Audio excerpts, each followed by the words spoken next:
Yes, twongeye kubashimira mwese mukomeza gukurikirana The Drum Africa TV. Turagushimiye cyane by'umwihariko wowe ufunguye iyi video. Ngiye ku mikoro, uwo muri kumva ni Mugisha Emmy Calvin.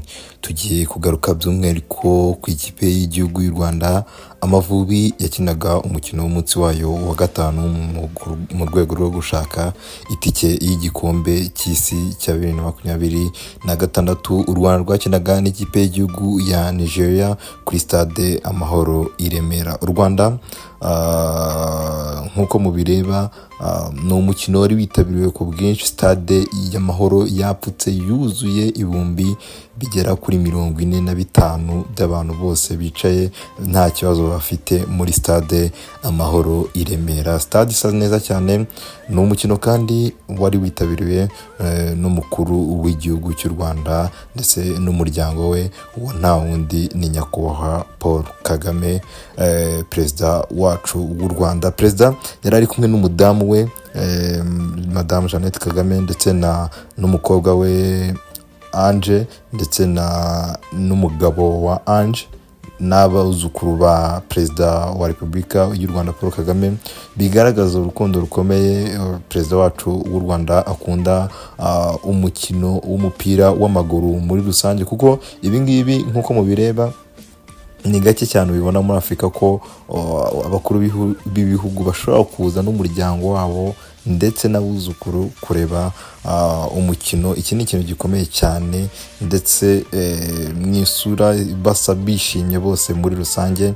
Ni ikintu cyiza cyane muri rusange ku mugabane wa Afurika ndetse no ku mupira w'amaguru by'umwihariko w'u Rwanda no mu mupira w'amaguru ku isi yose muri rusange. Reka natinze dukomeze n'umukino wo ku munsi w'ejo warangiye ari ibitego 2-0 bibiri by'ikipe ya Nigeria ku busa bw'ikipe y'igihugu y'u Rwanda. Dore yuko mbere y'uko uwo mukino uba, u Rwanda rwari ruri ku mwanya wa kabiri nyuma yo kumara amezi arenga 5. U Rwanda ari rwo ruyoboye itsinda. U Rwanda ruri kumwe na Nigeria, Afurika y'Epfo ndetse na Benin na Zimbabwe na Lesotho. Ku munsi w'ejo rero ikipe y'igihugu y'u Rwanda yatsinzwe ibitego 2-0 nkuko nabimaze kubabwira n'umusore wa Galatasaray, uwo nta wundi ni Victor Osimhen ku munota wa 11. Ku munota wa 45 mbere y'uko igice cya mbere kirangira, Osimhen yaje gushyamo igitego cya kabiri. U Rwanda rutakaza umukino wa kabiri muri no campaign yo gushaka itike y'igikombe cy'isi muri rusange. U Rwanda rwagumye ku mwanya rwahise rujya ku mwanya wa 3 n'amanota 7, mu gihe Nigeria isigira amanota 6 iri ku mwanya wa 4. Afurika y'Epfo yari irimo gukina na Lesotho yatsinze ibitego 2-0. Afurika y'Epfo ifata umwanya wa mbere itagira amanota 10, mu gihe ikipe y'igihugu ya Benin yari yanganyije na Zimbabwe ibitego 2-2. Kuri uyu wa kabiri urugamba ruracyakomeje ku basore b'ikipe y'igihugu Amavubi, dore yuko n'ubundi muri no stade Amahoro u Rwanda ruzakira ikipe y'igihugu ya Lesotho kuri uyu wa kabiri. Lesotho umukino uheruka u Rwanda rwayitsinze igitego 1-0. Umukino wabereye muri Afurika y'Epfo, igitego cyatsinzwe na Kwizera Georgia ku munsi wo kwa kabiri. Rero reka turebe ko u Rwanda rwakongera kuyitsinda rukagira amanota 10, rukaba rwakomeza gutanga akazi muri iri tsinda, dore ko bitoroshye cyane hagati ya Nigeria, South Africa ndetse n'ikipe y'igihugu ya Benin muri rusange, kuko niyo makipe ari hejuru muri rusange. Reka mbabwira uko urutonde ruhagaze ubu tuvugana muri itsinda ry'u Rwanda. Ikipe ya Afurika y'Epfo nkuko nababwiye ubu niyo iyoboye urutonde n'amanota 10, mu gihe ikipe ya kabiri ari ikipe y'igihugu ya Benin ni ya kabiri n'amanota 8.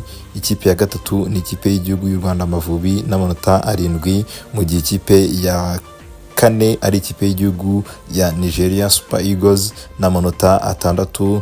Ikipe y'igihugu ya Lesotho ni ya gatanu n'amanota 5, mu gihe ikipe y'igihugu ya Zimbabwe ari ya nyuma n'amanota 3. Tubibutse ko ikipe ya mbere hano izahita ibona itike direct yo kujya mu gikombe cy'isi cya 2026, mu gihe ikipe izaba yabaye ya kabiri no mu yandi matsinda muri rusange izakina imikino ya barrage.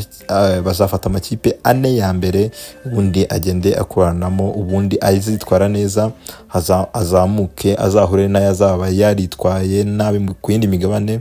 Ubwo turavuga ku mugabane w'Amerika y'Amajyepfo, Amerika y'Amajyaruguru, ku mugabane w'Uburayi ndetse no muri Aziya muri rusange. Ikipe zaba iza kabiri zizagenda zikuranamo, ubundi habonekamo izindi kipe ebyiri zizasanga zabaye iza mbere mu matsinda yazo muri rusange. Dukomeze kubana n'andi makuru agiye atandukanye.